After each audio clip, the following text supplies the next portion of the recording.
شروع اللہ کے نام سے جو بڑا مہربان نہایت رحم والا ہے۔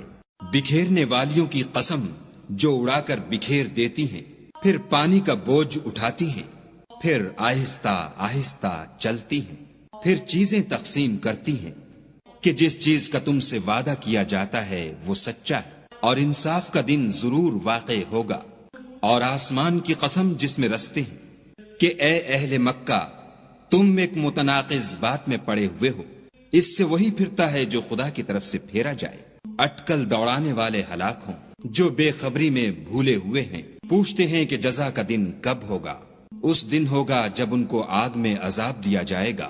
اب اپنی شرارت کا مزہ چکھو، یہ وہی ہے جس کے لیے تم جلدی مچایا کرتے تھے۔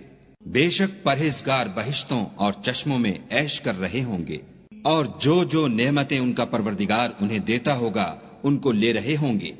بے شک وہ اس سے پہلے نیکیاں کرتے تھے، رات کے تھوڑے سے حصے میں سوتے تھے اور اوقات سحر میں بخشش مانگا کرتے تھے، اور ان کے مال میں مانگنے والے اور نہ مانگنے والے دونوں کا حق ہوتا ہے۔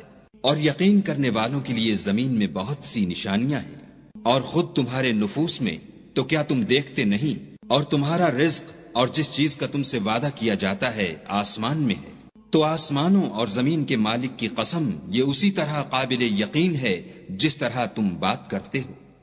بھلا تمہارے پاس ابراہیم کے معزز مہمانوں کی خبر پہنچی ہے؟ جب وہ ان کے پاس آئے تو سلام کہا، انہوں نے بھی جواب میں سلام کہا۔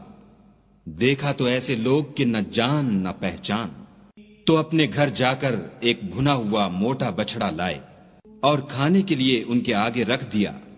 کہنے لگے کہ آپ تناول کیوں نہیں کرتے؟ اور دل میں ان سے خوف معلوم کیا۔ انہوں نے کہا کہ خوف نہ کیجیے، اور ان کو ایک دانش مند لڑکے کی بشارت بھی سنائی۔ تو ابراہیم کی بیوی چلاتی آئیں اور اپنا منہ پیٹ کر کہنے لگیں کہ اے ہے، ایک تو بڑھیا اور دوسرے بانجھ۔ انہوں نے کہا، ہاں، تمہارے پروردگار نے یوں ہی فرمایا ہے، وہ بے شک صاحب حکمت اور خبردار ہے۔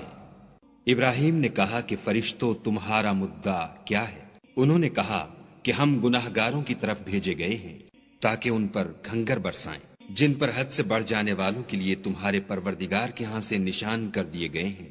تو وہاں جتنے مومن تھے ان کو ہم نے نکال لیا، اور اس میں ایک گھر کے سوا مسلمانوں کا کوئی گھر نہ پایا۔ اور جو لوگ عذاب علیم سے ڈرتے ہیں ان کے لیے وہاں نشانی چھوڑ دی۔ اور موسیٰ کے حال میں بھی نشانی ہے، جب ہم نے ان کو فرعون کی طرف کھلا ہوا معجزہ دے کر بھیجا تو اس نے اپنی قوت کے گھمنڈ پر منہ موڑ لیا اور کہنے لگا، یہ تو جادوگر ہے یا دیوانہ۔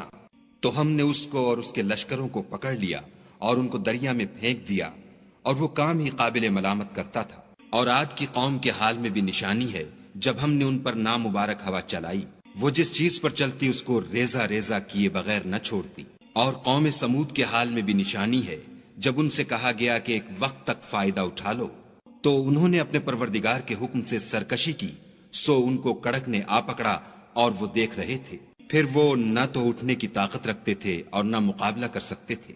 اور اس سے پہلے ہم نوح کی قوم کو ہلاک کر چکے تھے، بے شک وہ نافرمان لوگ تھے۔ اور آسمانوں کو ہم ہی نے ہاتھوں سے بنایا اور ہم کو سب مقدور ہے، اور زمین کو ہم ہی نے بچھایا، تو دیکھو ہم کیا خوب بچھانے والے ہیں۔ اور ہر چیز کی ہم نے 2 قسمیں بنائیں تاکہ تم نصیحت پکڑو۔ تو تم لوگ خدا کی طرف بھاگ چلو، میں اس کی طرف سے تم کو صریح رستہ بتانے والا ہوں۔ اور خدا کے ساتھ کسی اور کو معبود نہ بناؤ، میں اس کی طرف سے تم کو صریح رستہ بتانے والا ہوں۔ اسی طرح ان سے پہلے لوگوں کے پاس جو پیغمبر آتا وہ اس کو جادوگر یا دیوانہ کہتے۔ کیا یہ لوگ ایک دوسرے کو اسی بات کی وصیت کرتے آئے ہیں؟ بلکہ یہ شریر لوگ ہیں۔ تو ان سے اعراض کرو، تم کو ہماری طرف سے ملامت نہ ہوگی، اور نصیحت کرتے رہو کہ نصیحت مومنوں کو نفع دیتی ہے۔ اور میں نے جنوں اور انسانوں کو اس لیے پیدا کیا ہے کہ میری عبادت کریں۔ میں ان سے طالب رزق نہیں، اور نہ یہ چاہتا ہوں کہ مجھے کھانا کھلائیں۔ خدا ہی تو رزق دینے والا، زوراور اور مضبوط ہے۔ کچھ شک نہیں کہ ان ظالموں کے لیے بھی عذاب کی نوبت مقرر ہے، جس طرح ان کے ساتھیوں کی نوبت تھی۔ تو ان کو مجھ سے عذاب جلدی نہیں طلب کرنا چاہیے۔ جس دن کا ان کافروں سے وعدہ کیا جاتا ہے اس سے ان کے لیے خرابی ہے۔